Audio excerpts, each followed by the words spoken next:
Good evening, everyone. Hi, Bridget. Good evening, good evening. Nice to see you all. Hi, Bridget. Hi, Debbie. Hello, Carol, Jenna.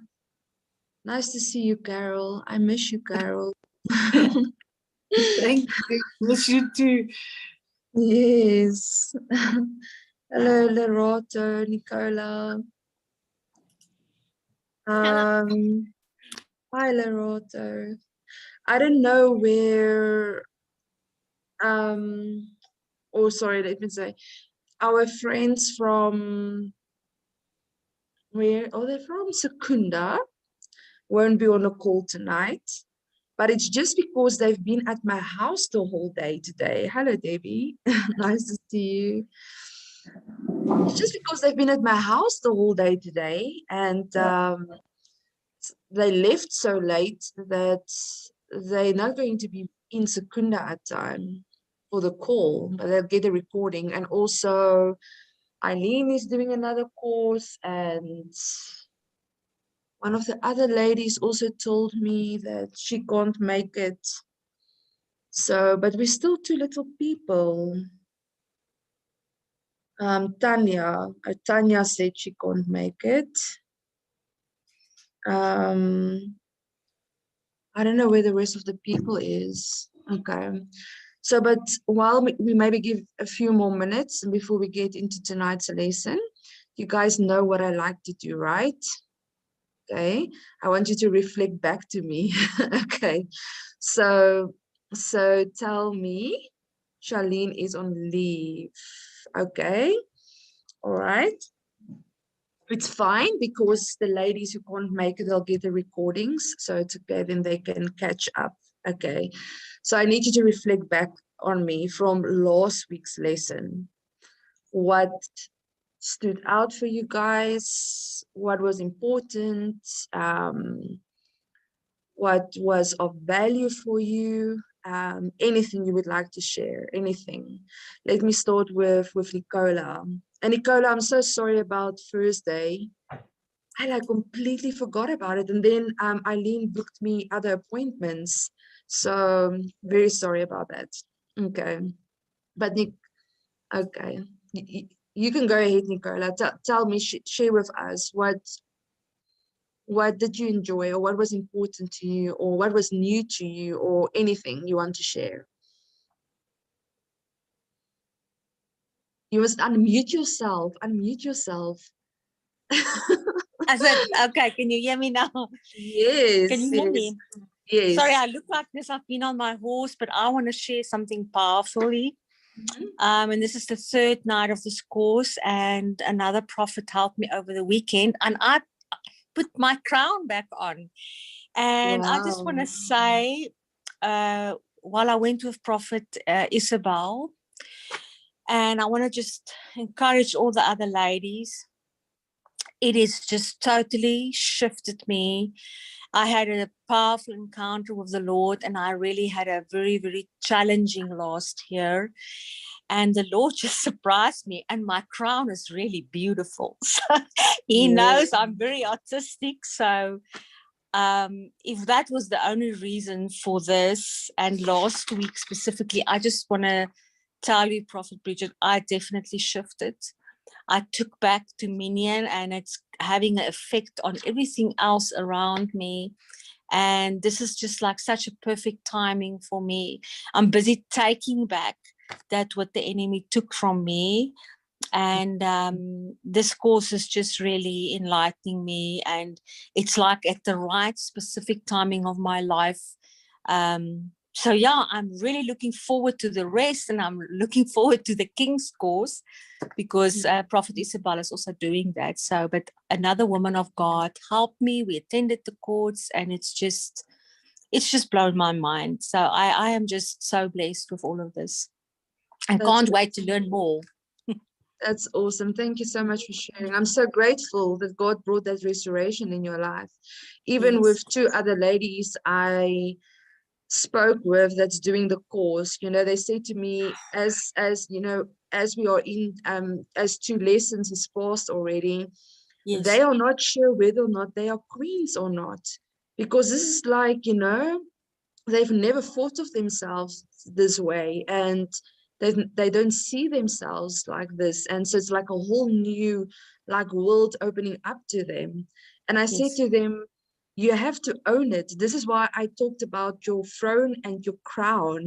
Okay, you need to own it and you need to take it up, because in God's eyes, this is what you are, this is what you're supposed to be, and you have to go and take that up with God first and foremost. Because if you don't do that and you don't take and claim your throne and you put on your crown, you're never going to feel it, and nothing else will flow from it. Nothing else is going to work. Yes. So you need to Yeah. claim it, you need to own it, because it's yours. Okay. Amen. Yes. Amen. Excellent. Thank you, Nicola. All right, Deborah. I have to reiterate with Nicola about just how timely this course is and just how much restoration is happening. Looking back, seeing how much Satan has robbed just through little things that you don't even see happening until years go by. You look back and you think, gosh, like I didn't take hold of things then, or I let things slip. So it's extremely timely. My apologies for not being here last week. I did not have one of Katrina's big diaries that she recommended, so I missed the session. But I did catch up on the recording, and there were two things specifically that I really appreciated. One was the notes on the broken consciousness and how one's consciousness gets broken. And I think that that's where I am, like a big restoration around that. And I'm not always sure what God's going to do in terms of a restoration or how he works that out. But just seeing, you know, just the different impacts of that and being able to match it up with events in my life. The other aspect was something that wasn't in the notes that you shared, and that was how, excuse me, I've got a cat.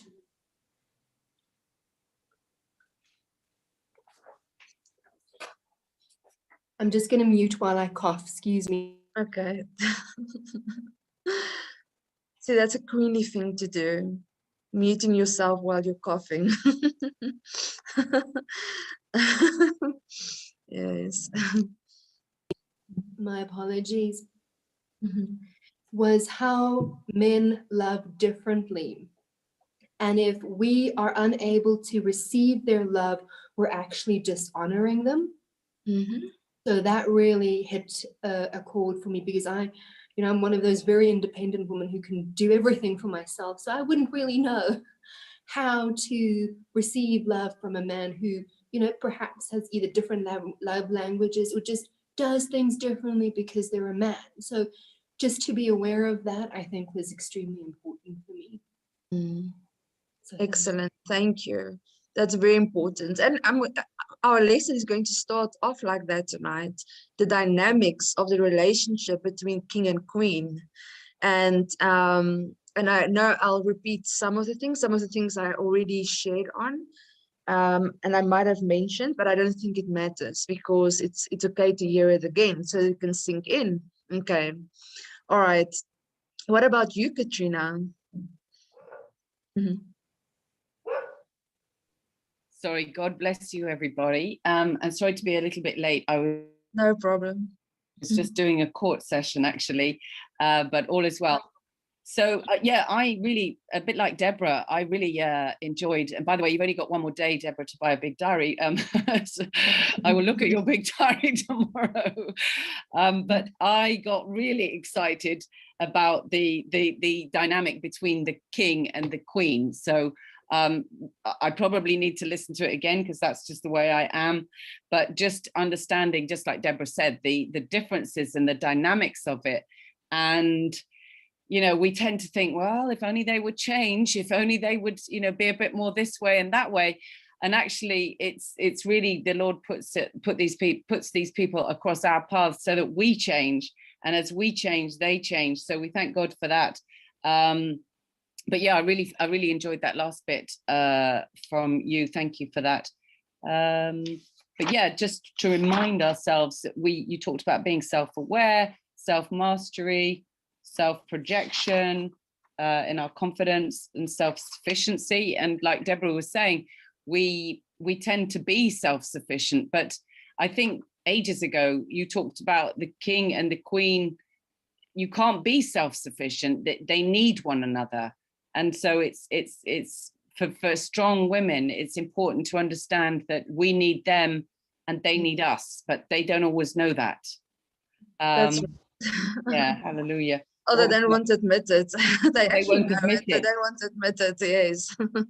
So yes, the last one was self-actualization. But yeah, I'm really, I think you talked about doing the deep dive in session 2 or the next lot, the next, and I think that's where I need to go and really master. So thank you. Thank you. Thank you, Katrina. I appreciate it. Debbie.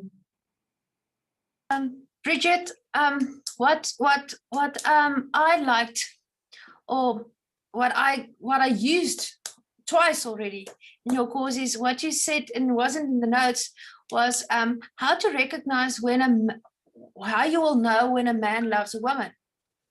The 4 different things that you will know when a man loves a woman is when he will protect you, when he will provide for you, when he will actually listen to you. And I don't have children of my own, but the Lord entrusted 2 little ones to me. And then my other sister also have two little girls, and they look up to me. And I spoke to them, and this Queen's Cause, I just minister to them all the time about how to operate like little princesses. And the older one, the other day, she's not at a very good place, and I just felt the Holy Spirit led me to speak to her how to conduct yourself as a queen or as a little princess. And I told her what you should look for in a man, or what you should look for in a relationship, because she's a young teenager. And I told her everything that you told us. And the day after that, her mom told me, can you please send me exactly in your handwriting the things you shared with me, because we want to put it on the fridge. Because since then she is actually speaking softer. She's everything, she's handling herself better. So this Queen's Cause is not even in my life, in Carol's life, and the 2 little children's life, but the effect that it has on the children and the family around us is so profound. And I just want to salute you for that, because it's so amazing. My mom, my sisters, the little ones, Carol, everybody, we just minister the Queen's thing to everybody, and the things we didn't know about ourselves. It's just amazing. I just want to testify to that. And Carol can confirm, yeah. That is so blessing my heart right now, Yeah. Debbie. Thank you so much. Yes, wow. I think this Queen thing is going to become a big thing. I just feel like that, I really feel so. I feel like now you're the second group of women and ladies that's going through this. And then when I do it the 3rd time, you're going to go and tell all your friends and family and all of that. Okay, you're going to send them, right?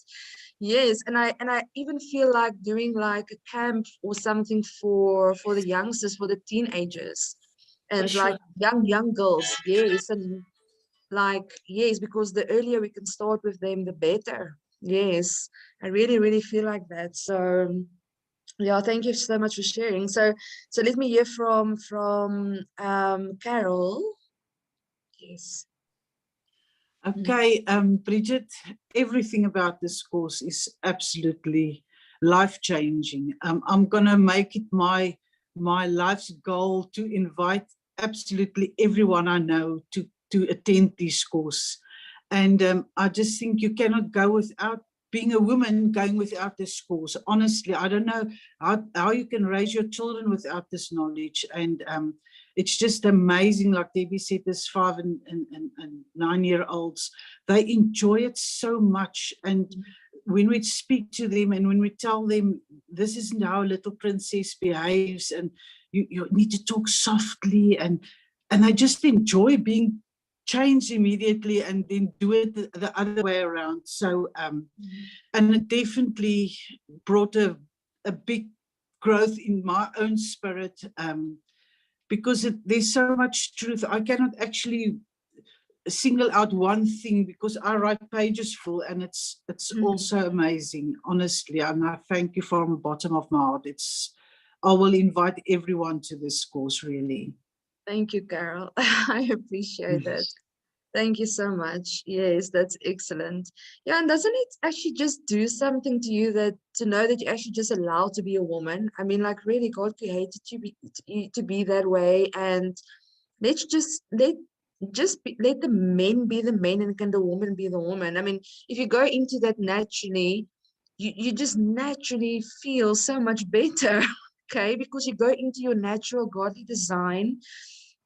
And I know sometimes we have to compromise and we don't have a choice. And then we have to stand up in those things that men are actually supposed to do. But it's actually just nice to just be and to be what God created you to be. Makes you happy. Yes. All right, let's go to Mokhadi. I hope I'm pronouncing your name correctly.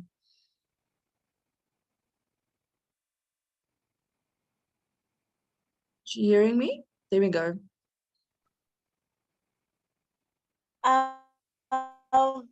Like it has also, I've learned a lot last week because I'm the kind of a person who normally like undermine myself, sometimes thinking that I'm not worthy enough and everything. But starting to attend this course last week opened me up to realize that I'm more than like what I was thinking, and like it also made me realize that I should start valuing myself because I'm a queen. I'm like a treasure in God's eyes. So I'm glad and I'm happy that God made my friend to actually invite me into this course. So she didn't say, it's a second week, let me not. She just said, you have to come. And I'm glad she did, even though it was like second week. So I can't wait to even go back to the first week and listen to it as well so that I can catch up. But I'm grateful and I thank God for using you and Lerato to change my life. Excellent. Thank you so much. Yes, please do. Please make sure you get, just ask Eileen to send you the recording of the first lesson so you can have it, please. Okay. Jenna. Thanks, Bridget. I would like to say that just knowing and having the revelation that you are a queen in God's eyes and that He values you like a treasured possession, the minute you take and accept that as a truth for yourself, what has happened to me is that God has started sharing more of His heart with me and actually given me more mandates of His to do. I feel like God has given me a download of so much that He wants me to do. But it's happened more so since receiving the truth again that I am God's queen and His treasured possession. And it just actually affirms your identity, because it's out of identity that we actually then do together with God. So that's what I would like to share. So thank you, Bridget, Thank for you. sharing these truths with us. I really appreciate it. You're welcome, Jenna. Thank you so much. Thank you so much. All right. Christine.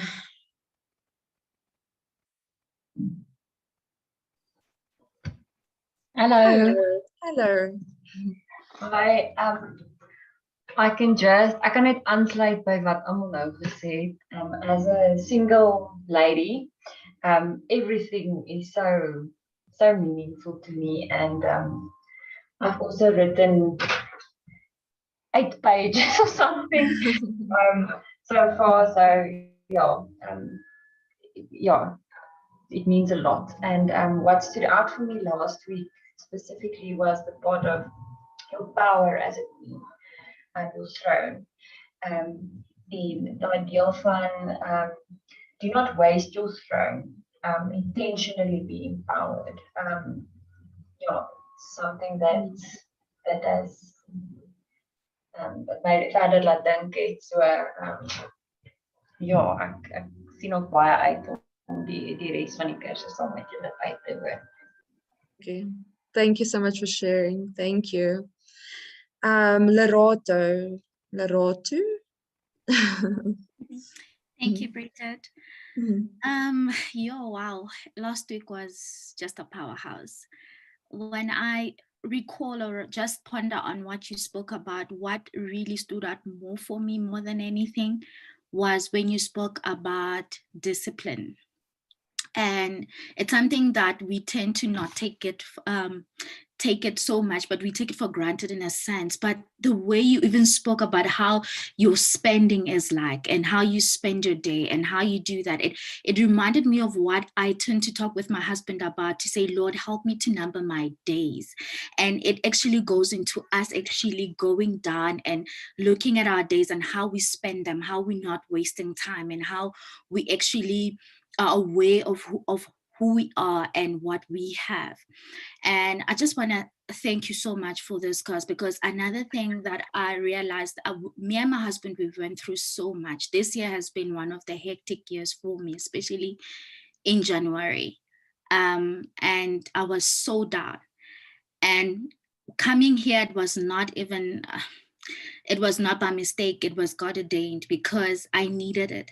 And when you talked about self-awareness, it's like God wanted me to remember who I am and to carry my crown, to stand my ground and remember the authority that I stand on so that I can possess my gates. And that alone just made the Lord to speak with me dynamically, so especially more into the life of Joseph and how it ties in with my life. So I started understanding myself. The confidence of a queen started brewing again in my life. So you reminded me of so much in me and what God has called me to be. So yeah, that's what I can recall about last week. Thank you. Awesome. Thank you, Lerato. Thank you so much for sharing. I appreciate it. Yes, that's excellent. I was just thinking as you guys were sharing now, I think actually what I want to do next week. So I'm gonna do the dynamics of between the king and queen, the relationship between king and queen tonight, and I'm gonna do the 10 habits of a queen. I just recall I have to do that. I didn't do that. 10 habits of a queen. Then perhaps I'm gonna do the mind tonight. Then I think our time is going to be up. Then next week, I'm going to go into the emotions. Okay. So for us, because part of self-mastery is to master our emotions and to become emotionally matured, right? And how to actually identify the triggers. And I'm going to talk a lot about when you experience different emotions, what message your brain is actually receiving from your soul, okay, so that you understand it. Because if you understand that, and I'm going to give you like practical methods of how we actually deal with it in a proper, mature way, okay? So, but then I think what I'm going to add to it, because it's the emotional things, which I think you guys can tell me, which I think is going to be helpful, is then we talk about then we talk about the soul's dimension of the men, okay, of men. All right. So in other words, the things that will frustrate them, what do we do that actually frustrates them? And why does it frustrate them? All right. And then also, you know, maybe just certain things about how they think and, you know, and so forth. So I'm gonna do, and also the things that men appreciate about women. All right. So, and obviously I'm going to talk about kingly men, okay? Men that has that type of character and nature, okay, because it will be different for them than it will be for a clown of a man, if I can put it that way. All right, I'm going to talk about that stuff. Is that okay? Because those are the things. Yes, Katrina, thank you. Yes, because I believe those are the things that we need, as even if you're not married, just like having a brother or a cousin or a work colleague or a partner that you work with, or it doesn't matter. And if you are married, this is going to help your marriage. And if you're not married yet, obviously it's going to help you to attract the correct men, and when you attract them, that you don't frustrate them. Okay. All right, so it's important. All right, so how does that sound to you guys? Demi, you raised your hand. You want to ask something? Yes, Bridget, will it be Yes. possible when you sort that out for us, what frustrates them, will you please help us just a little bit with how to sort that thing out? Katrina last week said in the Kings, there's active people and passive people. And that sometimes gets a lot of frustration. How do we deal with the active and the passive? How do we get to deal with the active and passive? Let's, for instance, say we have a passive man and there's more active ladies. How do we get, so we don't get that, I won't say frustration, but let's say, a little bit frustration. Let's say the ladies want to throw throttles and the men is a little bit slower. How do we get that thing sorted out? Please help me. Yes, I think we're going to deal with that already. Yes, we're definitely going to deal with that next week, because we are already going to deal with some of those things when we talk about mastering our own emotions and being emotionally stable and mature. And how do we actually, how do we actually approach men when we feel frustrated, when we feel lonely, when we feel disappointed, when we feel afraid, when we feel those type of things. So I'm going to name those emotions and then give you some practical guidelines. How do you help yourself first and foremost? And no worries, and Minati. How do you help yourself first and foremost? And then obviously, secondly, how do you approach the person? Okay. But then when we speak about what actually frustrates, what is going to frustrate the men, and what do we actually do that chases them away?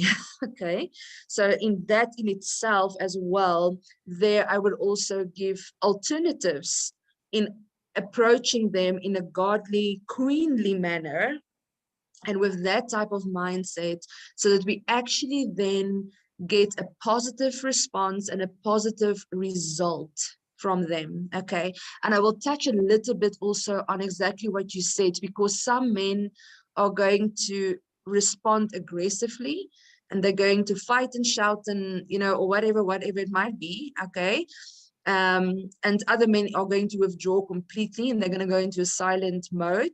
Okay, depending on what they do when they're under pressure. So I'll give some suggestions how to handle both of them. Whether it's a person that, all right, so we're going to do that, because that's all, yes, emotions and that type of stuff. All right, so that's very psychological stuff. Okay, but we need to learn this stuff. It doesn't help with just overly spiritual. Yes, we need to start there, and our foundation spiritually needs to be right. And you first need to know who you are, your function, your purpose, all of that stuff that we already did. Okay, but then we have a soul's dimension, and we have a body, we have a natural, we live on earth in a body. Okay, so we need to talk about those type of stuff, and I'm going to talk a little bit about sexual stuff as well next week. Okay, that's the natural things. All right, and I'll talk there a little bit more in detail about the difference between men and women when it comes to that type of stuff, and also a kingly man versus the clowns. Okay, how they are actually differently wired there, okay, by God. All right, so that will be next week. All right, So I hope you're all excited about next week. We haven't even started tonight's lesson and you're already ready to come back next week, right? Okay, yes. All right, excellent. I'm telling you guys, I wish I had these lessons when I was 15 or 16 or 17 years old. Really, it would have made my life much easier. Okay. All right. Okay, so let's go. Now with this one, I don't have a slide. I don't have a presentation. So I'm going to speak, and so you guys can take some notes or you can listen however you learn. And you can get a recording afterwards as well, obviously, if you want to listen to this again. All right, dynamics between king and queen, the relationship between king and queen. Okay, so number one, the queen brings the king's potential into fulfillment. So remember, I explained this to you guys last week, right? The queen births forth the king's seed. Everything God has built into him, all godly seed gets birthed through the womb of the queen. Okay, I explained that already last week. Okay, so therefore a king, like, literally he cannot, like, I have a friend, a good friend from America, and he's a king, and he functions both in ministry and in business. Okay, and he travels a lot. He does brilliant work, absolutely brilliant. He's successful. He's divorced. Okay, and he's got so many things inside of him which is not coming into fulfillment, even though he has already achieved so much and he already did so many things, but it's just like literally he's having this block because of that reason. I'm telling you the honest truth, because of this reason, because he doesn't have a womb that can receive his seed, all that vision, all the plans, all the blueprints, all those things that God has placed inside his spirit and inside his heart, and he doesn't have a womb, so it doesn't come into fulfillment, it doesn't come into the natural. Okay, because of that reason, he doesn't have a method of bringing it to life. All right, that is just how God created it to be. All right, and I did explain this to you guys previously, and this is something we really need to understand. Even if we are, even if you, I think, I even believe that sometimes God will just form alliances like this in the spirit, like literally. Okay, I might be completely wrong, but I think sometimes God might form alliances like this in the spirit, like the Queen of Ireland is coming into in alignment or forming an alliance with the King of England because they have a common goal and purpose and something they have to achieve commonly. All right. So he still has the seed, she still has the womb, and something needs to come into fulfillment. Okay, something needs to happen. So they will form an alliance spiritually, and obviously in the natural they will come in agreement with whatever work arrangement it would be. Okay, that is just the dynamics of it. All right, we can't generate the seed as women. That God gave that to men. All right, but we have to receive it, and then we need to bring life to it. We have to birth it. And obviously if it's an ungodly man and he carries Satan's blueprints and plans, because Satan is going to do exactly the same thing the opposite way around. Okay, and he's going to use the wombs of the woman to bring forth and to bring birth to the demonic and to the ungodly. Okay, so it doesn't matter whether the seed is godly or demonic, it's the same concept. So even for Satan, of course, he cannot I mean, yeah, let me maybe not go into this. Okay, maybe that's a little bit or maybe I can share this with you. Maybe I can freak you out a little bit. Okay, maybe some of you have heard this, and I think most of you are kind of familiar with me, so I might not freak you out completely, but like okay, like literally Thank you, Nicola, please share. Okay, like literally, I've met a man from Netherlands, and he's from the royal family of the Netherlands, okay? And something terribly was wrong with this guy. And he went to my dad first for deliverance because there's something in him, and he couldn't get delivered. And then he came to me. My dad like actually phoned me and said, I don't know what to do with this man anymore. I don't know how to help him. I'm like, seriously, Dad, if you don't know how to help him, you're like the specialist in deliverance and stuff. How on earth am I supposed to help him? Okay. So in any case, then I journeyed with this man for like 8 months. I couldn't figure out for the life of me what is wrong with him. Okay. Like nothing I do, like how we are trained, nothing is working with him. And he has the most violent, evil thoughts. Like literally, he just wants to buy a gun and walk into a school and shoot all the children dead, and like literally like cruel, violent thoughts. Yes, Katrina's eyes is like, yes, exactly. Okay. So then I was like, oh my gosh, I was like, Lord, like really, you have to, like 8 months into this, I'm like, I've got no idea. So I said, God, please help me. So the Lord says to me, phone his mother and ask his mother how he was conceived. So I phoned his mom in the Netherlands, okay, and talked to her a little bit, and then I asked her this question. So I asked her, you know, I'm sorry, this is a weird question, but how did conception take place with him? Then his mother grew silent on the other side of the line, silent. And then she said to me, Bridget, I don't know. She said to me, I don't know how I felt pregnant with him. She said to me, because his dad wasn't with me, his dad was in another country. So I never knew how I felt pregnant. Okay, so what does that tell you? And I was like, I've hit the nail like on the mark, like exactly. Obviously, not me, God. This is why God said to me, ask her this question, because it's going to give me the answer. So what happened?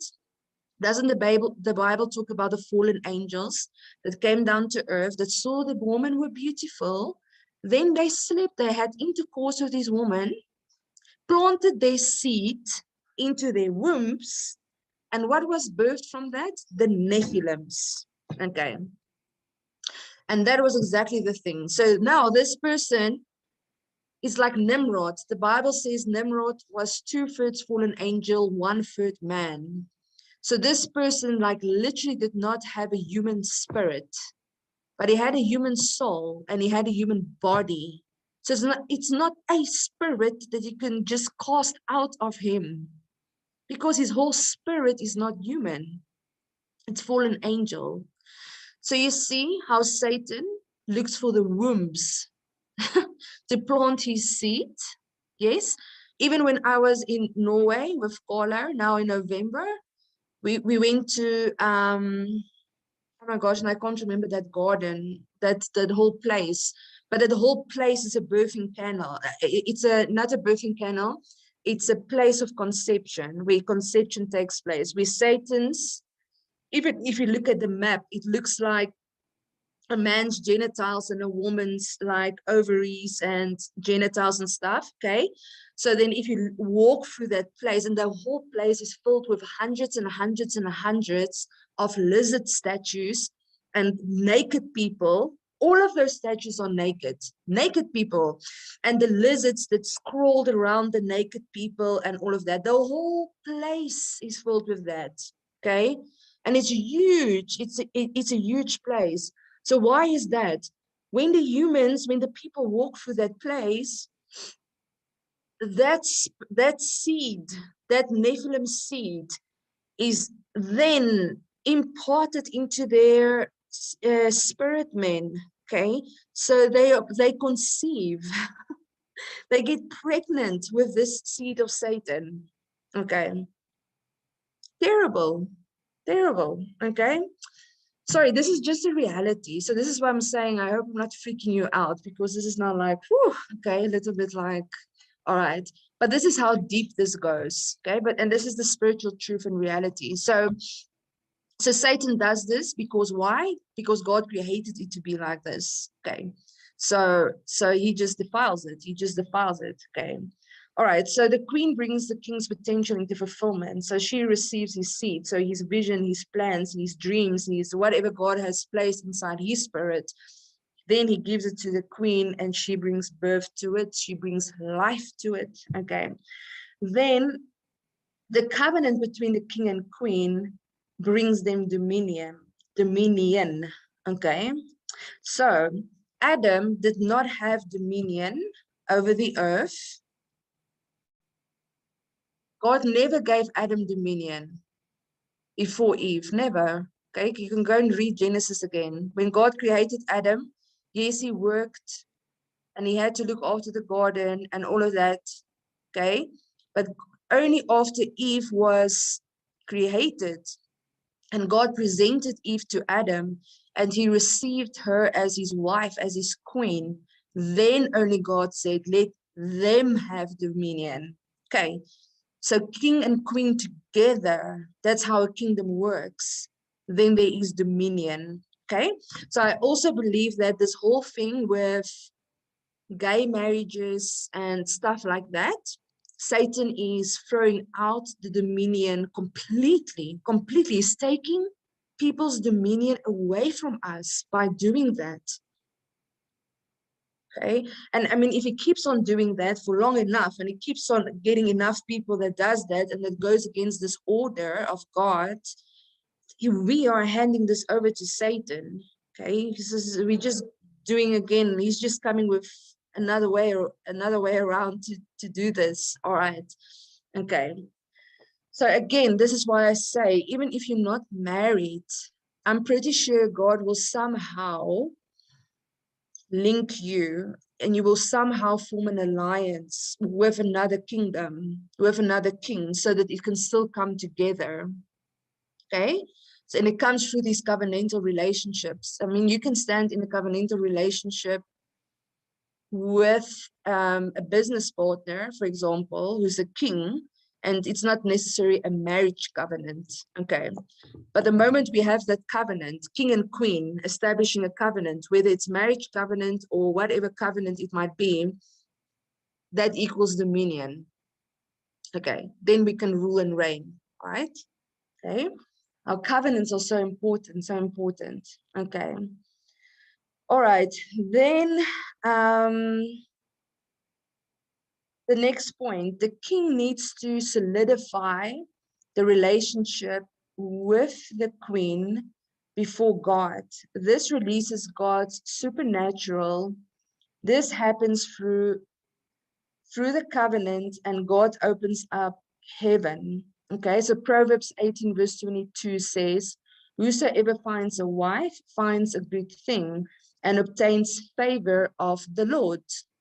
So the moment the king does the honorable thing and he marries the queen and stands and he establishes a covenant with that queen, okay, and he makes her his wife, then the king has solidified the relationship before God, and then God gives him favor immediately, and that opens up heaven over him. Can you guys see that? Can you now see how dependent the kings are of the queens as well? Okay, I think a lot of times they have closed heavens over them because of this reason, because they do not solidify the relationships before God. They keep you on a string, they keep the woman hanging on a string, and they never do the honorable thing before God. Because why? You are God's daughter. I told you this. Okay, so God is like, I will not bless you. I will shut heaven over you if you don't do the honorable thing towards my daughter. You better solidify this relationship and come in a proper covenant with her before me. Then you will find my favor. You will have my favor, and I will open up heaven over you. And I didn't say this. The Bible says that. Okay. I think sometimes men, I mean, this is why I need to do this with men as well. Okay, so they can realize this. Yes, we have a responsibility, and of course, I mean, I'm teaching you guys just as much the things we do wrong. Okay, but I think a lot of times men can be They can have all these brilliant business ideas. They can do all of these things and they can work so hard and whatever, but they feel like they've got an iron earth and a copper heaven over their heads for this reason, because they never did the honorable thing before God and they never solidified their covenantal relationships with the queens. Copper heaven. Okay. You don't have God's favor. That's a terrible thing. That's a terrible thing for men, but this is how serious God is about this, and this is how serious God is about protecting you as his daughter. Okay. Yes, I also say so in Kusamanati, like your, yes. We should teach our young boys this as well. Solidify, secure, yes. There you go. Okay. All right. So that is the king's responsibility. Okay, not your responsibility as the woman, not your responsibility. It's not the queen's responsibility, it's the king's responsibility. God holds the man accountable for this. Okay. So I don't like this thing about it's the year 2021, so a woman can just ask the men to get married and this and that and whatever. Okay. There's a reason why it is actually the other way around. And why do we as humans actually have it naturally that it doesn't work that way around? The man asks the woman. That's the reason, because he solidifies the relationship before God. It's his responsibility. Okay, then the contrast is Proverbs 6 verse 26. Okay.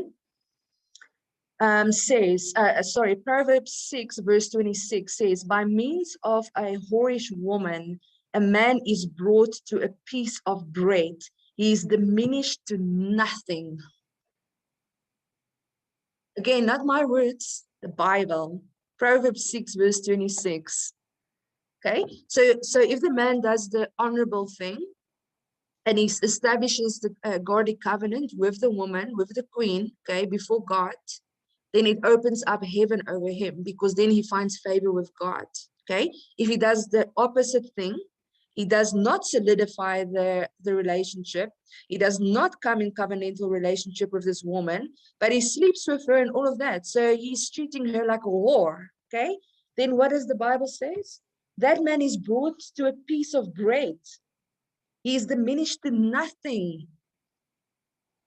That's the consequence for him if he does that. Serious consequences. Serious. Okay. Yes, and then sometimes men, then they want to get angry at God. Like, why is the business not working? Why is the project not working? Why is this not? Because you're treating God's queen like a whore. Sorry for saying it like that, but that's what the Bible says, okay?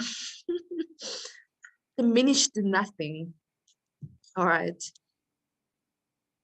Sorry, guys, just give me a moment. I just want to talk to my daughter so she can drink some cough medicine because she's coughing, coughing, coughing. Give me a moment, sorry.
Okay, there we go, sorry.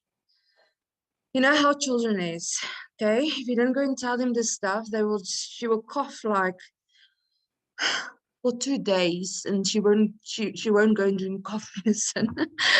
Okay, all right. Okay, next point.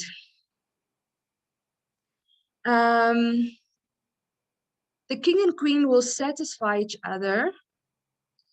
And this is part of the dynamics of their relationship. They are intentionally growing together to continuously satisfy each other, fitting together like a hand in a glove. They were made for each other, okay? So this is part of you're going to feel satisfied. You're going to find a form or you're going to feel satisfied and a form of fulfillment in this relationship, okay? If you find the correct king that God intended for you, and you're going to be intentional about relationship. He is going to be intentional about relationship. I did share this with you guys last week. This is how kings are, okay? Men with a kingly mindset. They are intentional about the woman, okay? He's going to recognize you in any case. He will recognize you as a queen, and he would recognize you as his queen. And then he will be intentional. You're not going to wonder where you stand with this guy. Like, seriously, ladies, I promise you that. If he has a kingly mindset, okay, this is how they are. This is how they are wired to think, and this is how they will be. All right. In any case, if the man does the opposite thing, he's also intentional about it. Doesn't matter which way he goes, he's intentional about what he does, really. So you shouldn't be fooled by it, okay? Yes. If he doesn't commit to you, he's intentionally not committing to you, okay? Yes. So either way, if he wants to commit to you, he's intentionally going to commit to you, all right? If he just wants to play with you, he's intentionally going to play with you. All right. They know what they're doing, and they will give you all sorts of stories and nonsense and excuses and, and whatever. All right. If he's maybe underwent some trauma and whatever, and he really wants to fix it because he really wants a proper relationship, he will also be intentional about finding healing and getting it done. All right. Okay. Men are wired like that. So they will also discern each other. They know the authority God has given to one another. They project one another. This means that they will connect on a deeper level than average people. Okay. So you will, of course. All right. So the person that's your king and that you're supposed to be married to, or that you're supposed to be in covenantal relationship to, or whatever, you are going to connect with him on a way deeper level. Because why? You're going to connect with him spiritually first and foremost. Secondly, you're going to connect with him emotionally. Thirdly, he will stimulate you intellectually. Okay. And thirdly, you will connect with him physically. Okay. And the physical attraction also needs to be there. All right. It's part of God's design. Okay. So it's spirit, soul, and body. So all three of those things needs to be there. All right. Okay. And you're going to, what's that word I use? Project.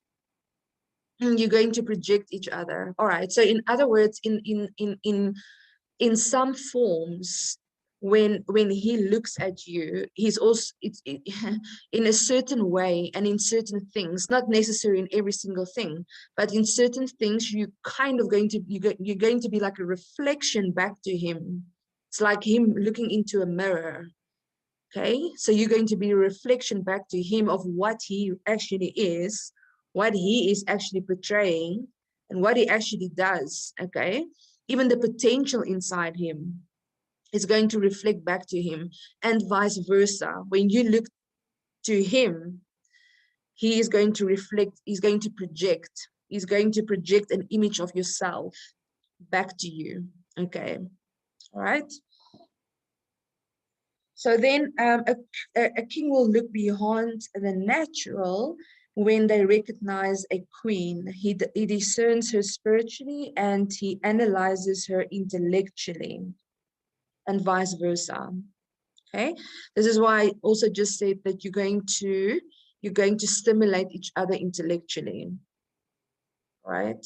So if there's a man in your life and he doesn't do that, you can't have like a 10-minute conversation with him and you're bored because he doesn't stimulate you intellectually and you can't connect with him emotionally, then it's probably not the correct man. Okay, it's probably not the correct man. He's probably not your king. Okay, I'm not saying he's not a king, but he's probably then not yours. All right. Okay, all right. And then a queen is full of questions and a king is full of answers, as he is inspired by the wisdom of the Lord. Okay, so that is generally the dynamics between a king and queen. The queen asks questions, many questions, and the king answers them. He has wisdom from God to answer them, and he will allow it. He really will allow it.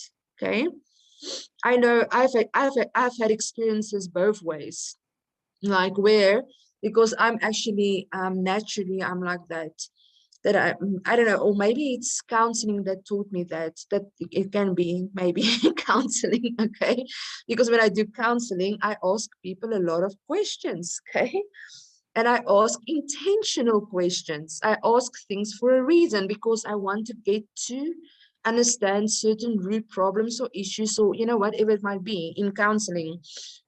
So I'm also like that with men, all right, and with the kings I work with, all right. So I do ask them questions intentionally and for reasons. There's a purpose to it, because I want to understand them. I want to know how they think, why they think like that, why they're doing things the way they do, what is the vision God has placed in their hearts, in their minds, and so forth and so forth. And some kings, if they're immature, they can sometimes get annoyed with me. Like, why do you ask so many questions? So I've learned, so maybe you can take this from me and from my own mistakes, okay? I have learned to ask those questions in a more tactful manner, so they don't actually feel like I'm interrogating them, okay? Like I'm trying to find fault with them, okay? Because that is not the purpose for my question, okay? That is not the purpose that's not why I'm asking. So I've actually learned, because I've experienced this with men and I work with kings a lot, right? So I've actually learned that if I just ask them questions and I leave them to make their own assumptions of why am I asking what I'm asking, they can assume that I'm not trusting them. So I'm interrogating them, I'm, whatever. And so then they feel the moment they don't feel trusted. Okay, you can also know this about the psychology of men. And the moment they don't feel trusted by you, it freaks them out. Okay, they don't like that at all. All right, because it goes against their nature to want to protect you. They can't protect you or provide for you or do anything for you, because they always want to do something for you. Okay, and if they feel like you don't trust them, then you're not going to receive anything from them. It goes against their natural wiring as a man, okay? A proper man, a kingly man. So they feel offended by it. Okay, but a wise queen is going to ask questions. So in other words, what I've learned to do is not to create that thing so they feel like I'm not trusting them. What I've learned to do is I actually explain to them the reason for my question. Okay, I don't leave them to make an assumption. So I will ask a question and I would say the reason why I'm asking this is because I want to understand why this is important to you, or how do you feel about that, or what are your thoughts about this, or so that I can work better with you, or so that is going to help me to understand how to pray into this situation better, or whatever that might be, or it's going to help me not to cause you to feel frustrated, or so I explain this to them. This is my reason, this is my intention, and then they feel safe. So just as much as we as women actually need to feel safe before we open up, guess what? That's just the basic thing about being a human. It's the same either way, men or women. So men also don't open up if they don't feel safe. Okay, so remember I told you guys last week, or the week before, I can't remember, Eve was created in what position was Adam when Eve was created? He was created in a position of rest. I think it's one of my points here as well. This is part of your dynamics of the relationship between you and your king. You have to create an environment of rest for him. And then when he feels like that, he actually also feels safe with you. And then he's going to open up to you. Okay, yes. So if we do the opposite thing and we make them feel like, oh my gosh, this woman doesn't trust me, she's interrogating me, she's this blah, blah, blah, and she's pressuring me, she's demanding me, she wants to control me, if we make them feel like that, they are going to shut down like a closed book, and they're just going to run away from you. They're going to withdraw. They will distance themselves from you, and they're actually not going to talk. Okay, all right. Does it make sense? Okay. So explain to them, this is the reason, help me to understand you, because I don't want to frustrate you. So, or help me to understand, how do you actually feel about this? And if there is a man that, and I'm going into, and I might repeat some of this next week, but it's just like as I'm flowing. If you maybe do speak to a man that is closed, okay, and he struggles to speak or express himself, you're going to have to help him with language, okay? Because some men, they just have never learned how to express themselves, okay? Just by the way they grew up, or they've constantly been told as a child, just keep quiet, stop crying, men doesn't cry, whatever. This is how men were trained as children, as young boys. So then they just shut down completely. They have just as much emotions as you. They do, 100%. They just express it differently than woman does. Okay? So sometimes you have to help them to create language. You first need to make them feel safe, create an environment of rest, explain to them your reason, your intention, why are you asking what you're asking, okay? And then if it's a man that struggles to express himself, maybe guide him with the questions you ask. Okay, so he's going to tell you, so you're going to say, help me to understand, I can see you seem upset or something. And then he would say, yes, I'm so frustrated. Okay, he might say that. All right, now next week you're going to learn what message goes to the brain when someone is frustrated. Okay, so it's going to help you in any case with them as well, with the men. So then you ask them, if this person can't express themselves, then ask them, did something happen? Did something happen at work? Or is it that colleague of yours again, or whatever, or is it the mother-in-law? Okay, whatever it might be, I'm just giving an example. All right, so ask them. So now you give them a choice. And now you're actually guiding the man then to go into his logical brain, into his logical mind, and they function easier there. They function naturally, they function in their mind, in their head, whereas a woman naturally functions, we function in our feelings, okay, our emotions. All right, so if you actually help a man to express his emotions by helping him thinking logical about it, he feels at ease with it. Okay, does it make sense to you guys? Does it make sense? Yes. Okay, yes. Because then it's logical. No, it's not my mother. yes, it's that colleague, okay, at work. I feel frustrated by him or whatever. Okay, so what did this person do? You know, did this person say something? Or okay, so you see, you ask questions and then you help them and you guide them, and then they start opening up, they express themselves, you understand what's happening. And if it's in the beginning of your relationship, your questions will be different, because then you actually want to understand who this person is, what is the vision God has placed in your heart for your life, what is it that you are passionate about, you know, all those type of things. Those are the type of things you would ask when you just meet someone. It's like the beginning of your relationship, okay? Because remember, I told you ladies, that you're supposed to have a vision for your own life. You need to go and pray that from God first and foremost, because that way around, when the man comes along, you will know you you need to be able to distinguish between the ones that fits into your vision and the ones who does not. Because if they do not fit into your vision for your life that God gave to you for your life's destiny, then you're not going to waste your time with them. Otherwise, you're going to waste your life away, all right? So you'll recognize the one immediately when you ask him those type of questions. Then you'll know he fits into my vision.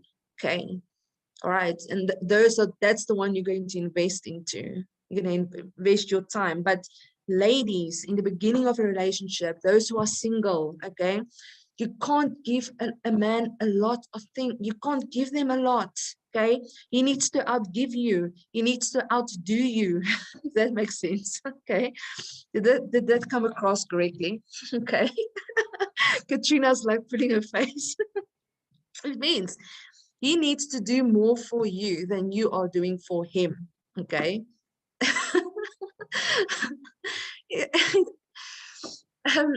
Because if it's the other way around in the beginning of your relationship, they don't ever learn to value you, and they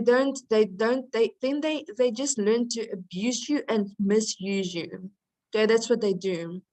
All right. Unfortunately, especially if he's still not such a mature person, if he's still a king in the making. Okay, if he's still a king in the making, all right.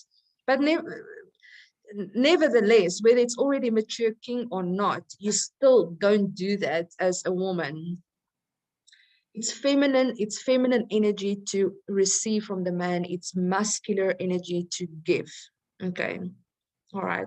So they need to outgive you, especially in the beginning. All right. Okay. Otherwise you go in the opposite direction. You go in the opposite energy. You take in the muscular energy if you do that. Okay. And then if the man is a real muscular man, you're going to repel him. And you're not going to understand why you're repelling him. Okay. So he needs to outgive. He needs to outgive, and you need to receive. And then every now and again, you can give something in return, but especially appreciation. That's the most important thing you can give to him in the beginning. Okay, that's enough motivation for them. I promise you. I tell you the honest truth. Okay, I'm going to say this maybe again next week. Okay, the man's psychology. Are you enjoying this? Yes, no. You are? Okay. All right. Okay. Yes, we are. Thank you. Excellent. Okay. And even if you're married, ladies, like seriously, ask your, I think sometimes when we're married, we teach our husbands to become lazy. Don't teach them to be lazy.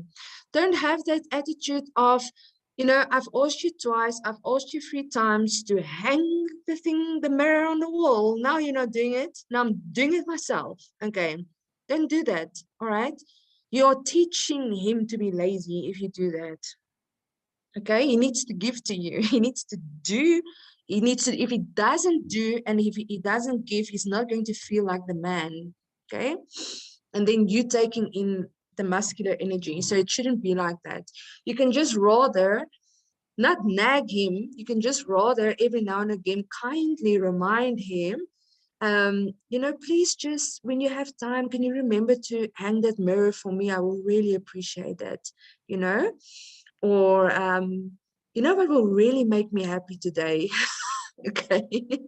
If you can just find 10 minutes to hang that mirror for me. Yes, talk to them like that, okay?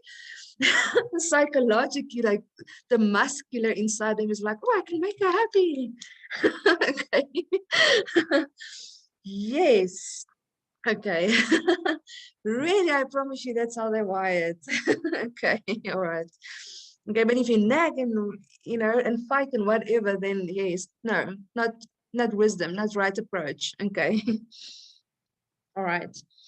And I know, ladies, if you are like a strong leader and you have a strong personality and you can go into choleric mode when you work and all of that, okay, then sometimes we forget to switch off from that when it comes to your personal relationship, especially if you're working with the man, okay? So then you have to like switch gears, like literally you're gonna have to teach yourself to switch gears. Now we're working, and then you tell the person, the man, now I'm talking to you as your partner, as your business partner. So you're in work mode, then it's fine. You can take in that energy and you can take in that mode and whatever, because you need to get things done and whatever. But then later on, you switch gears. When you talk to him, now you're in relationship, and now he's your romantic partner, if I can put it that way, right? Or he's your husband. Then you switch gears and then you just say, listen, now I'm just a woman. This is the woman in me speaking. Then you go out of that choleric work, driving, leader, all of that mode. Get out of it, okay? Because if he's like a really, really muscular guy, you're going to repel him. He's not going to listen to you, okay? I'm going to push him away. But in our own heads, we need to switch gear. And again, I'm talking to myself. I can speak out of my own experience, because I'm also like that. I go into complete choleric mode when I'm working. So I also had to teach myself to switch it off and to go into my woman queenly mode. All right. Okay. All right. Then the queen is full. Okay, I already say that. The queen will discern the kings versus you cannot always recognize them on the surface. Okay, so all I'm saying here is you will recognize the king by his spirit and not by the surface. So it's not about whether he's so wealthy and what car he drives, obviously, and so forth, you recognize them by the spirit. Okay, so I already said that rest and security are the fruit of their synergy. Rest and security are the fruit of their synergy. All right, so the fruit of the synergy between the relationship of king and queen is those two things. You need to see those two fruit, rest and security. Queen provides rest to the king. King provides security to the queen. Okay, that's the fruit. You need to see that. Okay, if those two things is not there, then something is out. Something is off. The synergy is not right in the dynamics of your relationship. Okay, all right. So rest and security are the fruit of this synergy. Then,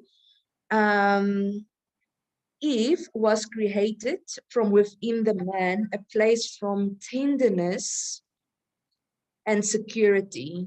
Okay, so can you see that? Where did God take Eve from? From his rib, which is where, like close to his heart, close to his heart. Okay, it's a place that's tender. God created Eve from a place that was tender and soft. Okay. And you see, if the king is like that towards his queen, if he's soft and he's tender towards you, what does it create in you? Security. You feel safe with him. Okay? You see? And close to his heart. So she could see his heart, right? She could see his heart. And he needs to be soft and tender. Then you feel secure and safe. Okay. So a king will always love his queen as his own flesh. Eve was created from Adam's ribs, okay, where his heart was. The queen is created from a place of security, tenderness, genuineness. Okay, so also to be genuine, because that close to the heart, he's not going to hide anything from you. Okay, he will show you his heart. He will be vulnerable. It's a place of vulnerability. So he will be vulnerable towards you, okay? But he will never be vulnerable towards you if you're not creating an environment of rest, okay? You're not going to see his heart, okay? All right. So a queen knows that she has found her king when she finds the man who makes her feel secure. Even after a place of brokenness, the king will lead her to a place of security and trust. Okay, so ladies, if your heart is broken or was broken, or your heart is sore or whatever because of past relationships, and so forth, or whatever, a mature king will actually do that for you. Okay, they're going to lead you to a place of healing. They're going to bring you out of your brokenness because of the security and the safety. Then you're going to learn to trust them, and that actually mends our hearts. It will help you to mend your heart and to bring healing and restoration. Okay, even to a place you've never dreamed of before. Okay. All right. That is the truth. That is honestly the truth. Okay. Like really, these godly relationships, when God brings them together and the kings are actually mature, it's like such a nice place. Like it's things that you never thought like relationships like that actually exist on earth. Okay. That is how God actually intended it to be. That's how he wants it to be. That's what he desires for you. Thank you, Nkosi Manote. I see you say that happened to you. Okay. All right. The kings and queens are power couples. They are power couples. And they have the capacity to grow. Okay. So you're always going to grow with this person, and you always have the capacity to grow. And obviously they make power couples. So when you are together in your inner chamber and no one sees you, you create the environment of rest. The king brings the security and he brings the tenderness and the trust, which is necessary for you. So then you feel safe and secure. That's what happens between you, okay? When no one is seeing and no one is watching, and it's just the two of you. And then you go out there and you face the world out there, because now you've got a kingdom to build. Then you become power, okay? And that is what people see when they look at you. They see power, okay? Then you build these kingdoms. We build kingdoms. So they have the spiritual and emotional capacity to grow with each other. They will keep up with each other, and they're always going to be evolving. Okay, so emotionally and spiritually, they have the capacity to grow together. That is how it would be like with the king God has designed you to be with. All right, it's supposed to be like that. If you are married to someone that does not have this capacity to grow with you spiritually and emotionally, either that person is not where God wants him to be at, okay? Or unfortunately, you might have married the wrong person. Seriously, okay? Like seriously, sometimes we just marry people because of whatever reasons, or you just feel infatuated or whatever it might be, okay? And then God didn't put you together. He didn't plan that. He didn't ordain that covenant. He might not even have sealed the covenant between the two of you. Okay. And then you just get to a place and you outgrow each other. Okay. He can't keep up with you spiritually and emotionally. All right. Okay, then they are both fruitful, they are productive, and they will increase their resources. Okay, increase their resources. So whatever that might be, whether it's wealth, whether it's finances, whether it's land, whether it's people, whether it's It doesn't matter whether it's systems, businesses, ministries, it doesn't matter. They are going to increase it, and they're going to be productive. They're going to be fruitful. And together they will subdue and they will dominate. They take control of the environment and they take in the earth because they have dominion. They have the capacity of dominion. Okay, and because you have capacity of dominion, you take in the environment around you. Okay, you do. I honestly 100% believe we really need to go back to how it was with Adam and Eve. Like literally we have the capacity to have dominion over the birds in the air, the fish in the sea, the animals on the ground, okay, and all of that. Like literally, I told this one friend of mine once, he has a farm. And then on this farm, he has like, animals, and he has cattle and whatever. And then, but he also has vegetable gardens and, and so he really had an issue with ants in the vegetables. And then I told him, you have dominion over the earth, and that means you have dominion over the ants. So tell them, this is your land, king.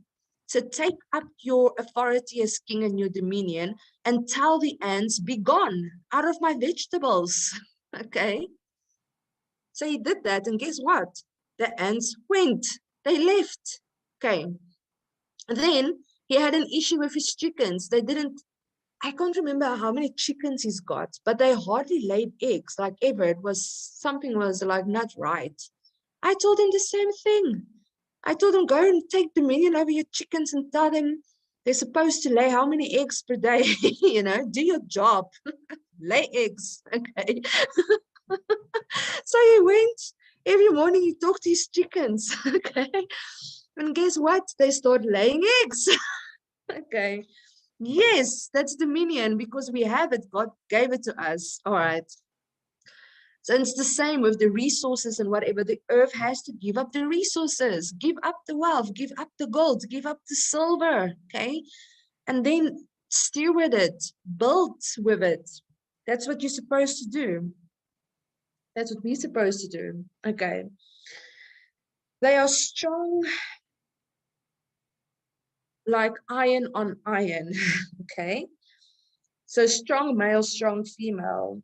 The queen is going to challenge her king to become better, to become the ruler God has created him to be, to bring to maturity his seed, his vision, his potential, what God has placed in him. Okay, so this is part of the role and the function of the queen, and that is to challenge the king, but not in a disrespectful manner.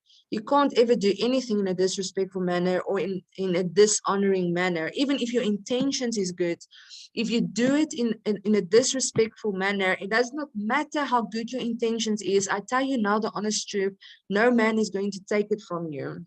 Okay? No king is going to take it from you. If it's a weak man, okay, that is more female than male. Okay, if it's not a muscular man, a kingly man that has a kingly mindset is not going to tolerate disrespect. I can promise you, like no go. Okay, they're not going to tolerate it, but you have to challenge them. So you have to challenge them in a mature and wise way.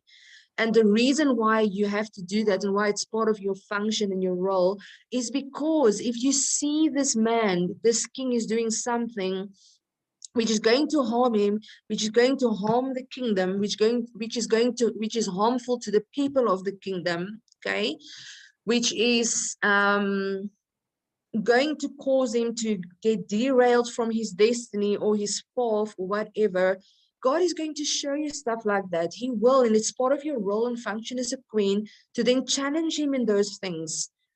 But again, do it in a respectful way and make your intentions clear to him, so that he knows it comes from a place of love, and because you actually do care for him, and you don't want him to make wrong decisions because it's going to harm him. It's going to frustrate the vision. It's going to frustrate the purpose, whatever seed God has placed inside him. Okay, that is part of our role as queens. Sometimes they will, even godly kings, sometimes they can, oh my gosh, when they're under a lot of stress, they can sometimes, and if they under a lot of stress and they have bad counsel, oh my word, that's the worst. Okay, that's the worst. They can go off the path like completely. And you need to be there. You need to be like that, God's voice and wisdom to help him. Okay, but it needs to come from that place of love and honor and respect. Okay, like I say, he's not going to take it if you come across disrespectfully. All right. So let me tell you something about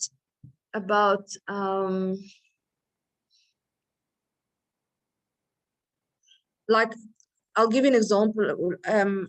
Obviously I work with lots of kings and stuff. Okay, kings and stuff. Okay, stuff. I don't know what the stuff is, but kings. Okay, nevertheless.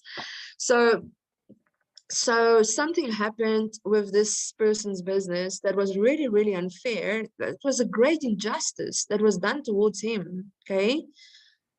And then the counsel around him, it wasn't his own counsel coming from like his inside circle. It was still people he trusted, but people outside his kingdom, I want to say. They really gave him advice to resolve this problem like in a real earthly manner. Okay. And so with an earthly mindset, if you look at it, you would think like, okay, yeah, that's like quite a logical way of actually handling the situation. Okay. But it's such an ungodly way of handling the situation. It might be okay in the world and in the world's eyes, but it's so not okay in God's eyes, okay, from God's perspective. Okay, and I could think about 16 scriptures immediately that's like in direct violation, and God is quite outspoken about this particular matter and in how they wanted to handle this situation.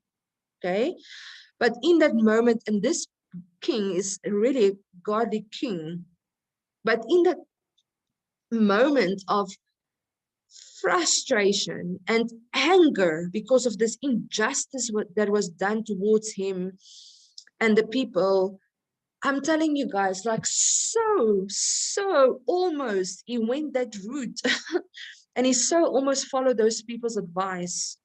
I'm so grateful that he actually came to me the more he would have enforced that thing that afternoon. Okay.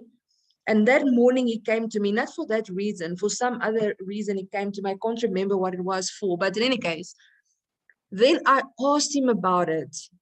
And then he said to me, this is what he wants to do. Oh my word. In my inner man, I felt like I wanted to slap him. Okay.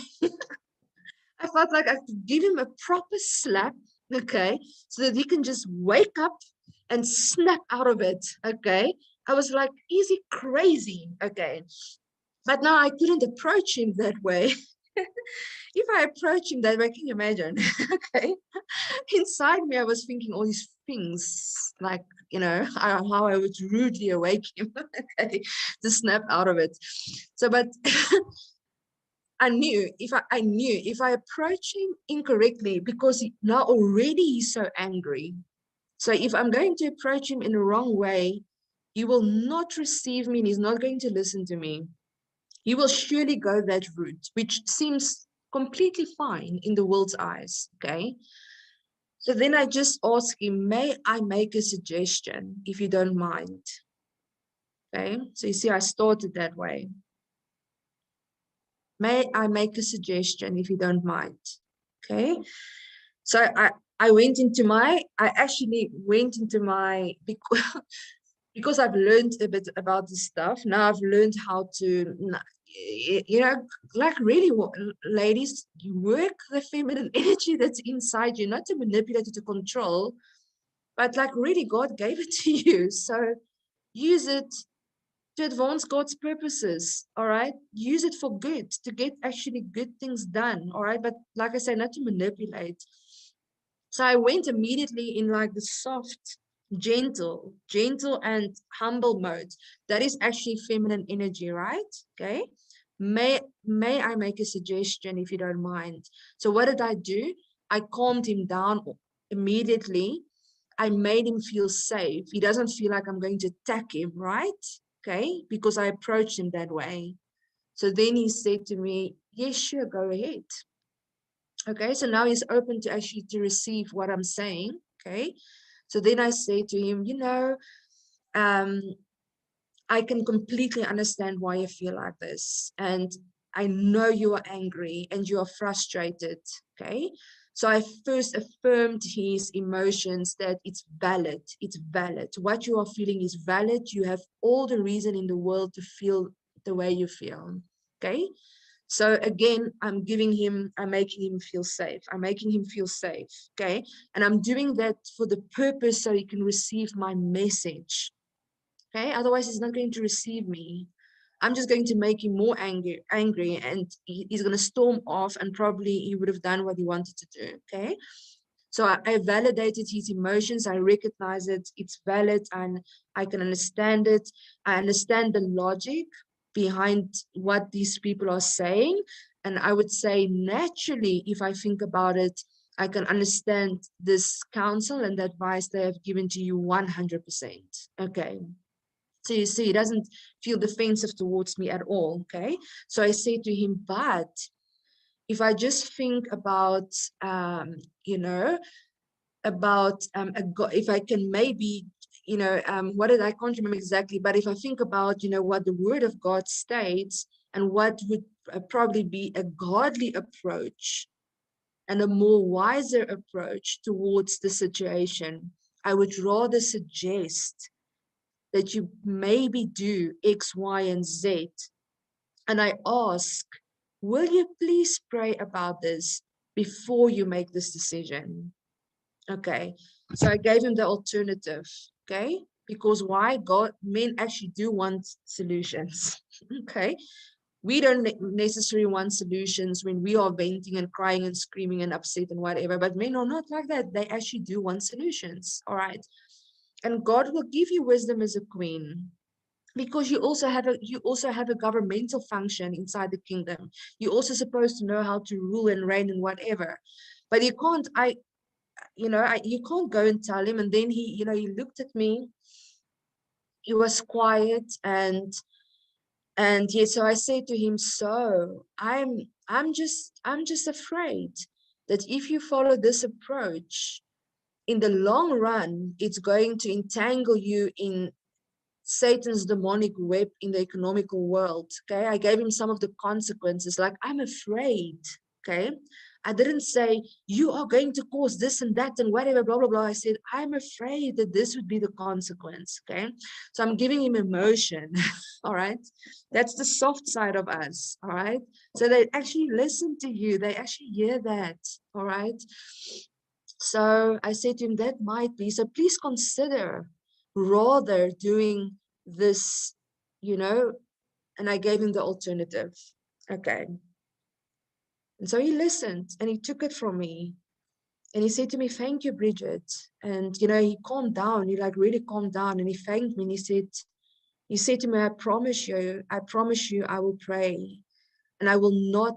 And he said to me, he left with a promise, and he said, I will not do this afternoon, the thing he wanted to do. Okay.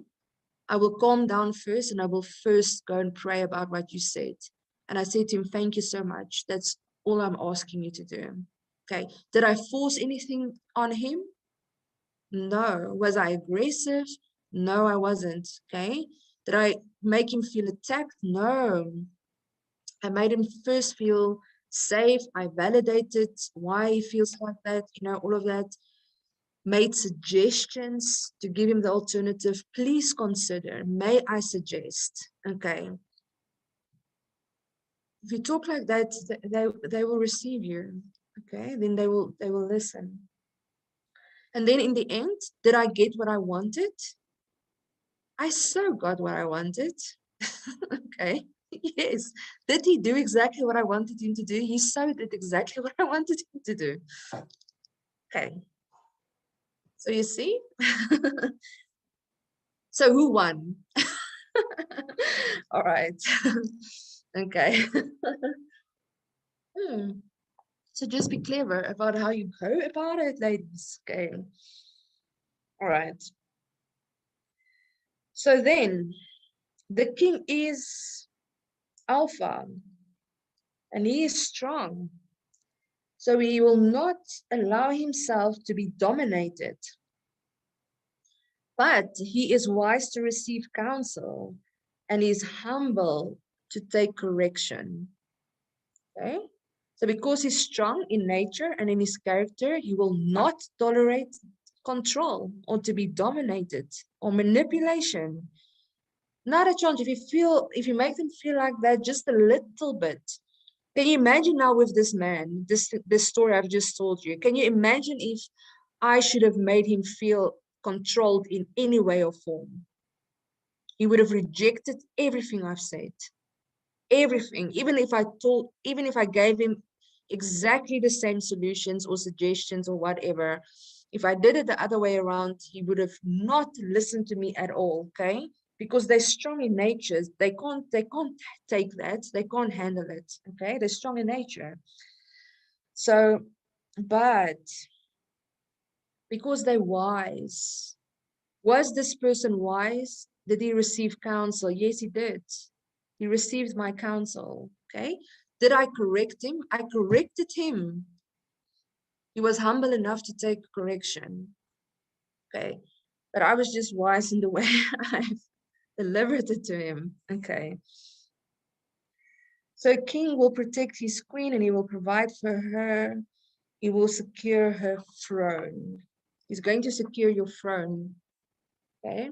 He will. So that means he's not going to allow any other woman on your throne. Okay. First and foremost, not a chance. Okay. If he's truly a godly king and that is the mindset he's got, he is going to secure you. He is going to protect you. You won't even need to ask for it. It's going to come naturally. He will not even allow someone to touch your throne. Okay. He will not. He will secure it, he will protect it, and he will protect your relationship. So he's going to protect your relationship. Remember, I told you guys about this friend of mine from America. And then what did he say about his wife? Okay. And other men. If another man touches my queen, he used those words, my queen, or he harms one hair on her head, I will kill him. He said it in so many words. And he said that is that's actually what got Haman killed in the Bible with Esther, because he accidentally touched Esther's bed.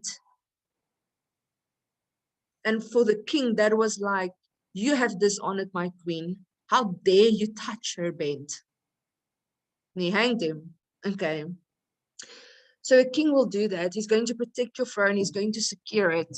And he will make sure that he's not going to let it get destroyed, get hijacked, or anything like that. He will secure it and he will protect it. Okay. And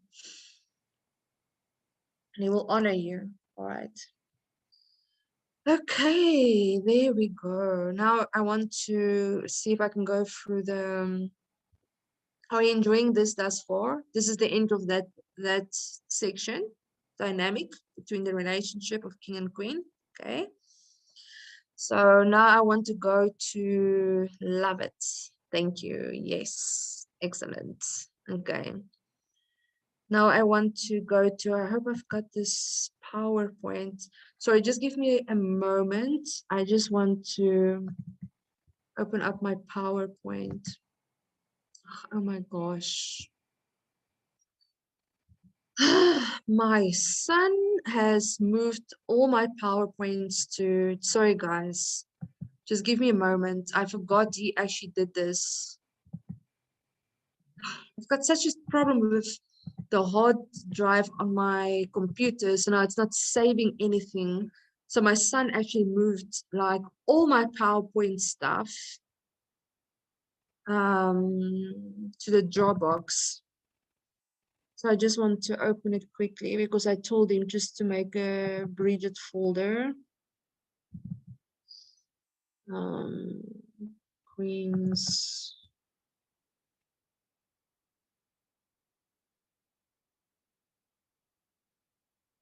I think it's this one.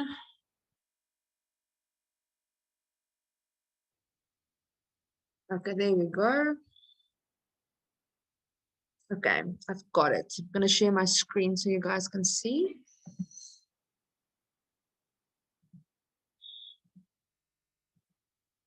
This is just the 10 habits of a queen. So I've got like 15 minutes to share this with you. So I think I can get through it.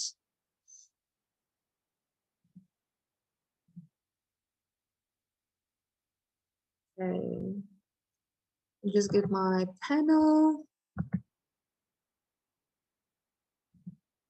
Sham Katrina, I have decided that tomorrow evening when it's King's training, I'm gonna keep on my video for you so you can see my face.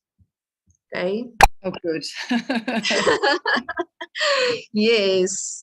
I thought of that afterwards. I'm like, shame, poor Katrina. None of us kept our videos on, and I know how terrible that feels. No, tomorrow I'll keep my video on, okay? So I I'm will not gonna also do that, Shima. You Oh, will, so thank you. much. Yes. It's terrible, guys, when we do this stuff over Zoom and there's no cameras on and we can't see faces. It feels like we're talking to ourselves. Okay. You try to do that. Okay. It's difficult. All right. Okay, 10 habits of a queen. So let's go. Some of this I might have mentioned already.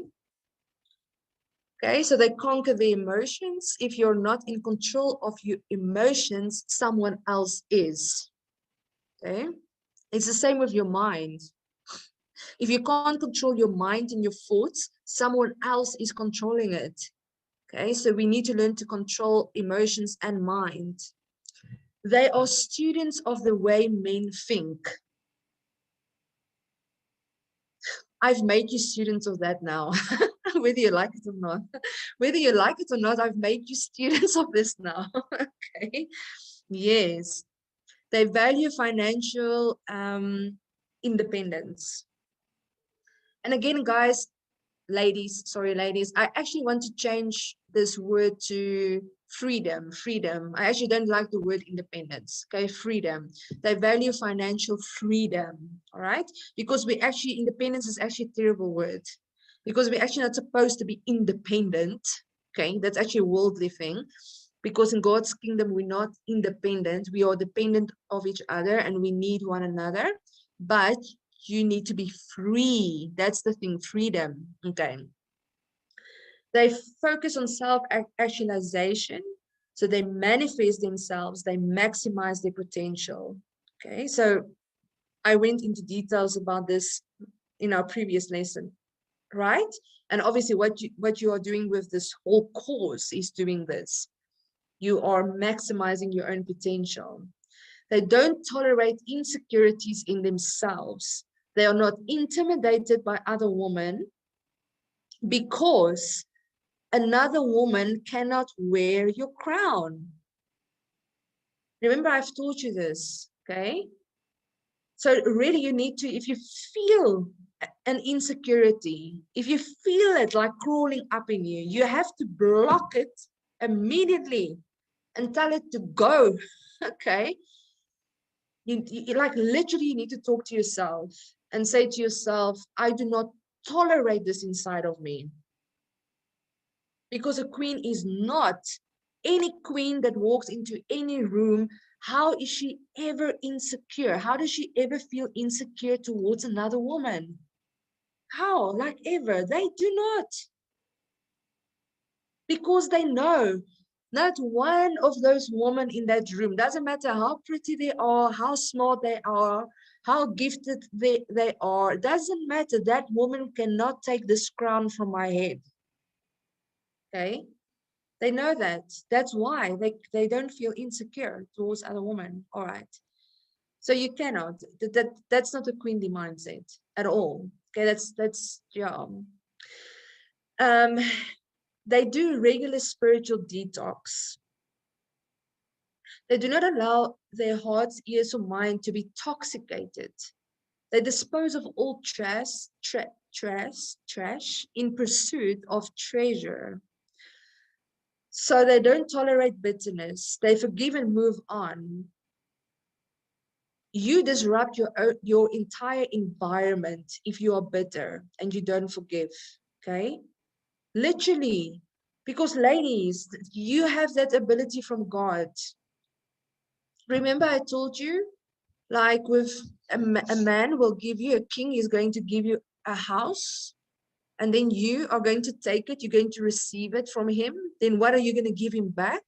You're going to give him a home. Okay? So if you take bitterness, and this is what you allow into your heart, what are you going to give to the world outside and into your environment? You're going to toxicate it. You're going to bring poison. Okay? Yes. So you can't allow that. So therefore, a queen will be intentional. She's intentional about everything she does. So she will be intentional about spiritual detox to get that stuff out of us, out of our hearts. Get it out of your emotions. Get it out of your mind. Okay. I actually did something like this last week, Friday. I went to a lady's house whom I know through ministry, and she has this healing house. It's like an amazing prophetic, it's a proper prophetic healing house. And everywhere in her house, Katrina, I think when you come to South Africa, I'm going to take you there, okay? So yes, like everywhere in her house, she has like outside in her garden, she has like a place where you take like rocks, you wash it in water. Okay, so it's a prophetic act to say that I take this out of my heart, I put it in the water, I cleanse it, I'm cleaning it, and then I'm putting it back again. Then she has another corner inside her garden that's like a proper big altar, and there's also rocks and stuff. So then you take, whatever things you need to lay on the altar before God, doesn't matter what it is. Then you, as a prophetic act, you lay these rocks on the altar to say, Lord, I'm laying this down. I'm laying this before you. I'm handing this over to you, and so forth. Then she has like on a balcony, she has a space with a room, where you can just pray. She's got, then in a kelder, she's got like a whole proper war room with decrees and declarations and candles. She gave me like a proper like what do you call this? The proper Hebrew Jewish like candlestick with the 7 candles and stuff. Menorah, right? Yes. So she gave me that with these mantles you can hang over your shoulders. The mantles got all decrees on it, written decrees, okay?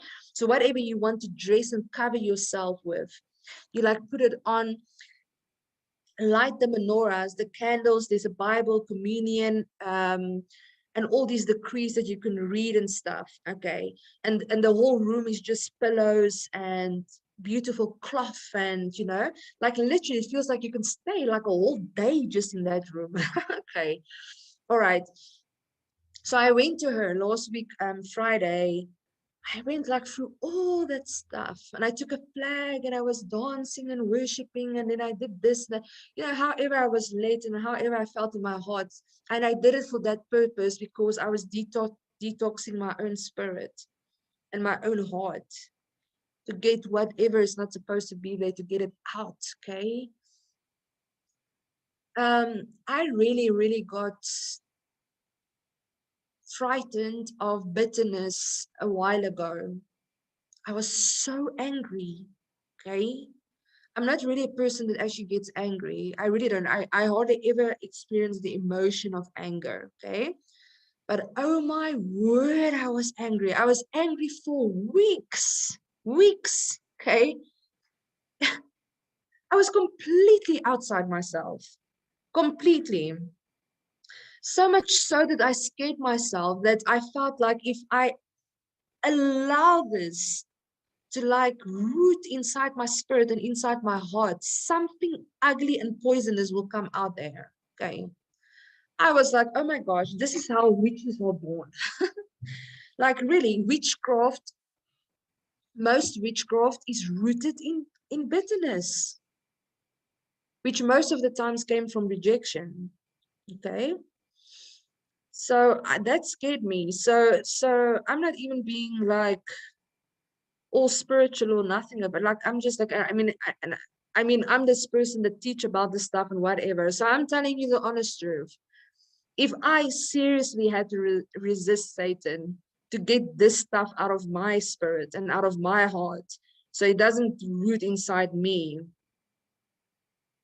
all of us need to, we really need to do this. Okay, we really need to do this.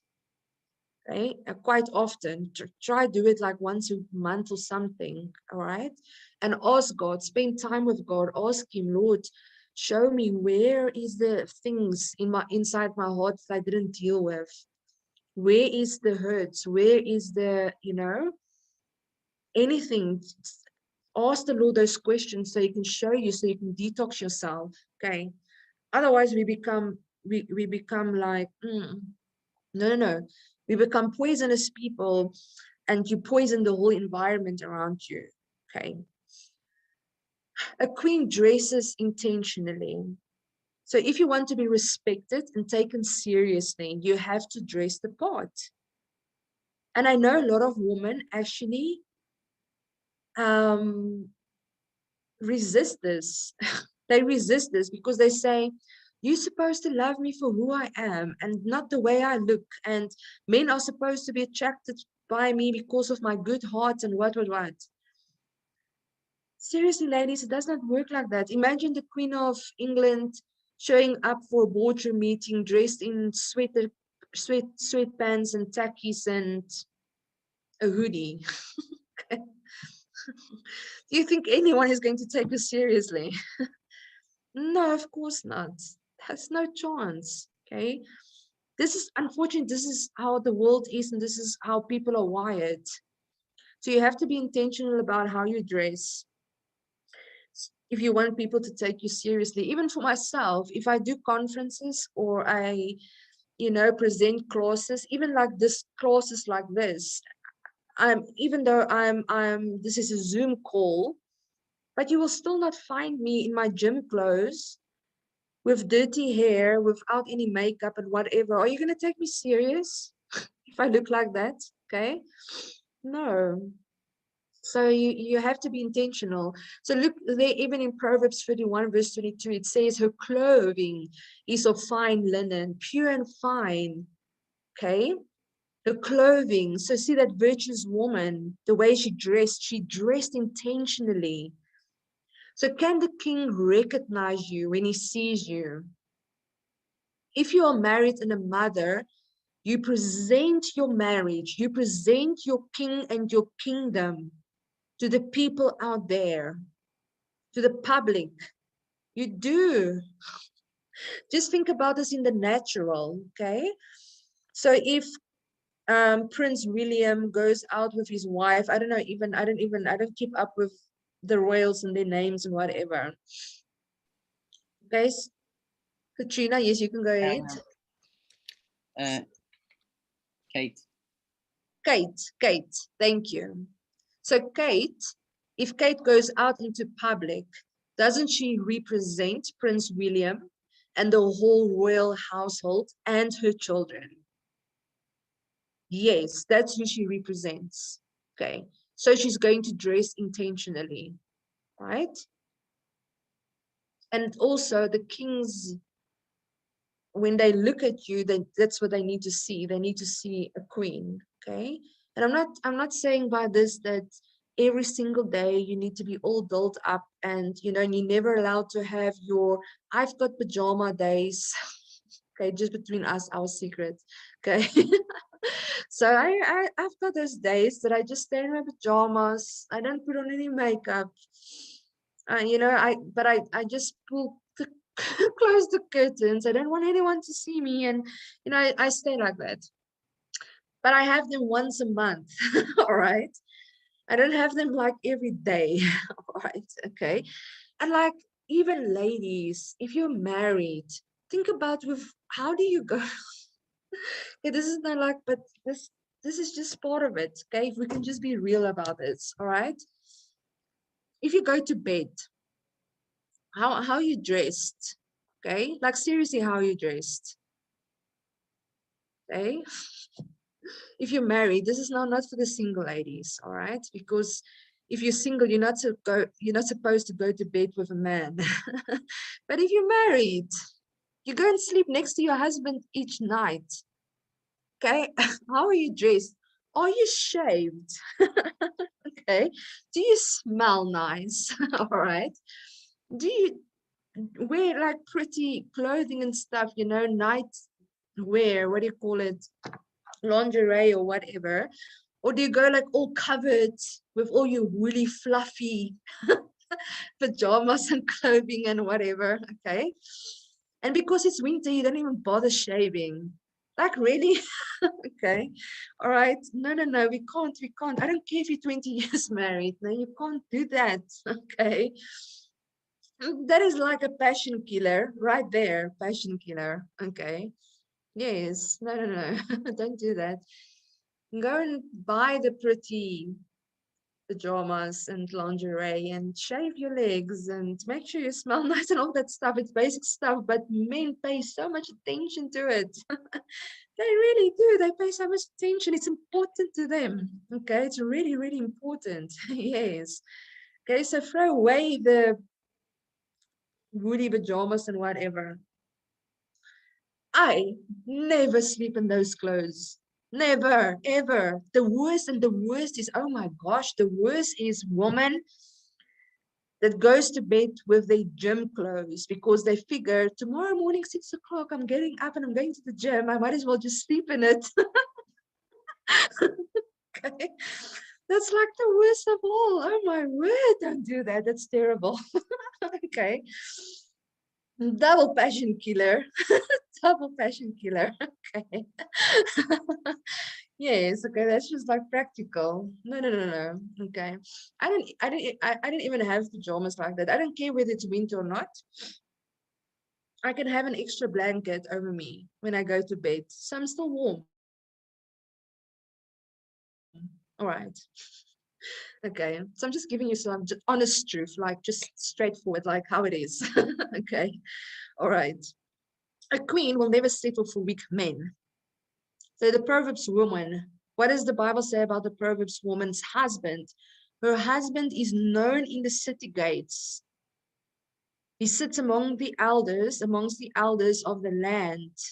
Okay, so which means he was a man of influence. You don't just get to sit with the elders of the land.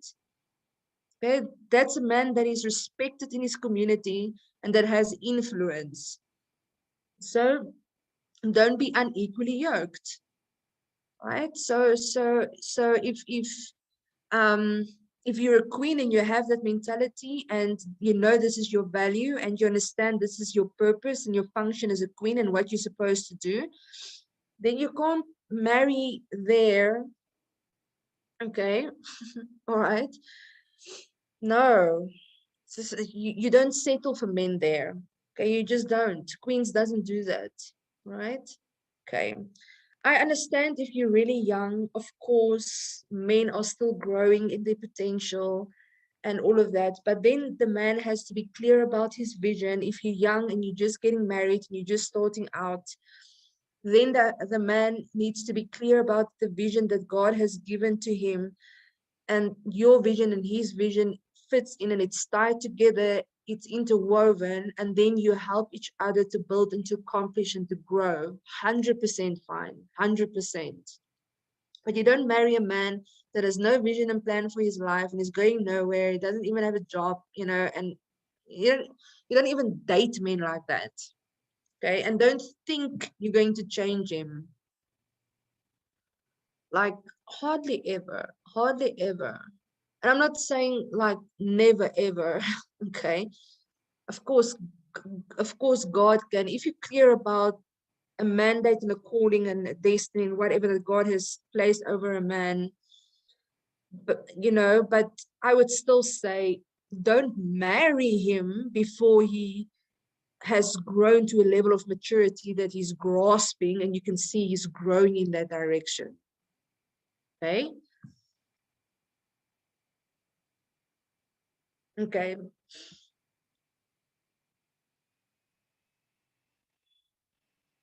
The wife should be the weaker vessel. This is according to the word. This is what the word says. Women are the weaker vessel. So this means even spiritually, it's supposed to be stronger than you. It's supposed to be able to lead you emotionally, intellectually. It's supposed to be leading you, at least in certain areas. Okay. And if that is not in place, the chemistry and the balance of the relationship it's out of balance, and you're going to struggle. Okay, so even for me, because I'm spiritually very strong, I can't, I understand that even if a man is a very strong king, he's not necessarily spiritually going to be my equal on every level, especially my areas of speciality, right? I might be stronger than him in the courts, in the heavenly courts, for example, but in other areas spiritually, he is stronger than I am. So there I can lead. I can follow him and he can lead me. If you don't have that, you're going to be, the chemistry is out. You're going to get frustrated sooner or later, okay? A queen do not offend in speech. So speech, she holds her peace until the right time to deliver a message or her impressions. She opens her mouth with wisdom, and her tongue is the law of kindness. So how do you speak to your husband and children and those around you?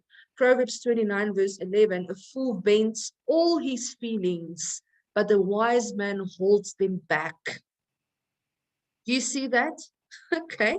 A fool vents all his feelings, but a wise man holds them back.